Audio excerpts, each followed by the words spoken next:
salaamaaleykum wa rahmatullah. Wartee fi gindikat bi yare jëme ci yàlla war na ci aji ginde ji yare jëme ci yàlla mu nekk di ko xam tawxiitu sufiyanke yi muy ko géeju ci xam-xamu mag ñi mu xam it cëslaay yi dégg xam-xamu diine ak i banxaasam ak it mu moy ki téere baati alquran ak baaxu yonent bi sallallahu alayhi wa sallam mu ne wurru boddi konte ak fiir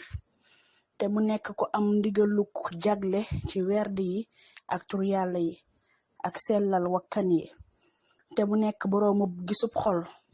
ak gendiku gu xarañ mu nekk ku am kóolute ci mbiram niki ña jiitu woon muy jëflanteeg donga ya kenn ku nekk ci kemtulaay doole baatinam te mu jagleel bépp donga ca ndongoom ya aw turu yàlla wow moom lay dappetoo kenn ku ne ci ñoom mu wutal ko dogub alquran akub xasida ci xasida yi cheikhul xadim yi radiyallahu anhu